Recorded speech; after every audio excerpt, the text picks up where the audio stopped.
अस्सलामुअलैकुम नाजरीन, आप देख रहे हैं सूबाई रंग न्यूज और एंटरटेनमेंट टीवी चैनल और मैं हूं कमल सिया। सबसे पहले नजर डालते हैं आज की अहम खबरों पर।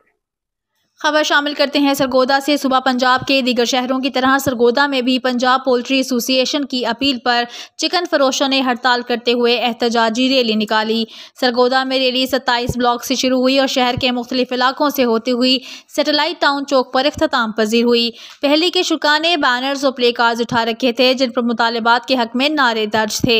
रैली से खिताब करते हुए पंजाब पोल्ट्री एसोसिएशन के रहनुमाओं का कहना था कि हमें मुर्गी 200 रुपये में पड़ती है, हम सरकारी रेट 190 रुपये में कैसे फरोख्त करें। उन्होंने कहा कि सप्लाइजर और चिकन फरोशों का मौशी कदर बंद न हुआ तो कारोबार गैर मुअय्यना मुद्दत तक बंद कर देंगे। मुजाहिरीन का कहना था कि हुकूमत की जानिब से जालिमाना रेट लिस्ट और मसाइल हल न होने के बायस हड़ताल पर मजबूर हुए।